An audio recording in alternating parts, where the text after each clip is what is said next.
রিফারেন্ড আওয়ামী লীগ গঠনের কাজে মনোনিবেশ করেছে। অন্তর্বর্তীকালীন সরকারের দুজন উপদেষ্টা, একজন রেজওয়ানা আপা আর একজন আদিলুর রহমান শুভ্র, এই দুজন মিলে তিনজন দামি এমপির জামিন করিয়েছে। তারা হলেন সাবের এবং মান্নান, আর একজন আমার নিজ জেলা ঝিনাইদহের 2 আসনের আওয়ামী লীগের এমপি স্বামী সিদ্দিকী। এই তিনজনকে তারা আদালতে হস্তক্ষেপ করে জামিন করিয়েছে। সুতরাং বন্ধুগণ বলেন, এই উপদেষ্টা পরিষদ কি জনগণের উপদেষ্টা পরিষদ?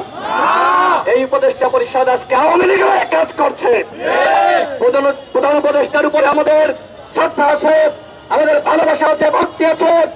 তিনি আন্তর্জাতিকভাবে গ্রহণযোগ্য, কিন্তু আজকে তার ইমেজকে কাজে লাগিয়ে যারা আওয়ামী লীগের পুনর্বাসন করতে চায়, গণ অধিকার পরিষদ, যুব অধিকার পরিষদ তাদেরকে দাঁত ভাঙা জবাব দিবে।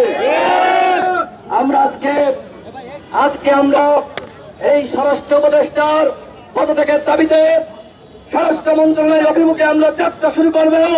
পুলিশকে বলবো, আপনারা কোনো বাধা দিতে আসবেন না।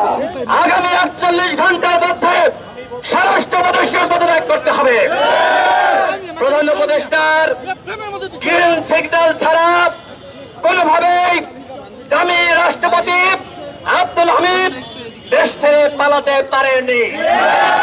আমরা দেখেছি ইতিপূর্বে আমাদের প্রধান উপদেষ্টা, যাকে আমরা শ্রদ্ধা করি, ভক্তি করি, ভালোবাসি, এবং গণঅভ্যুত্থানের সরকার প্রধান হিসেবে যাকে আমরা মনোনীত করেছি, তিনি শুরুতে আওয়ামী লীগের বিরুদ্ধে কড়া বক্তব্য দিলেও এখন তিনি বলছেন আগামী নির্বাচনে আওয়ামী লীগ অংশ নিবে কি নিবে না সেটি আওয়ামী লীগের দলীয় সিদ্ধান্ত। বন্ধুগণ, গণঅভ্যুত্থানের পরে একটি গণহত্যাকারী দল এইভাবে কি নির্বাচনে যাওয়ার সিদ্ধান্ত নিতে পারে? সুতরাং প্রধান উপদেষ্টাকে বলবো, ছাত্র জনতার রক্তের সাথে বেইমানি করে আওয়ামী লীগকে কোনোভাবে নির্বাচনে আনার দায় তারা করবেন না। তাহলে কিন্তু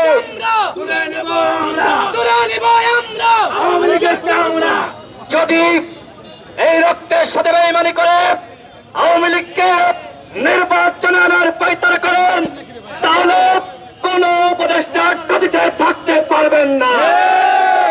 আপনাদেরকে জনগণ ম্যান্ডেট দিয়েছে আওয়ামী লীগকে নিষিদ্ধ করার, গণহত্যার বিচার করার, ঐক্যমতের ভিত্তিতে রাষ্ট্র সংস্কার করার, কিন্তু এই সরকারের 9 মাসেও এখনো পর্যন্ত আমরা গণহত্যার বিচারে কোনো তোড়জোড় লক্ষ্য করছি না।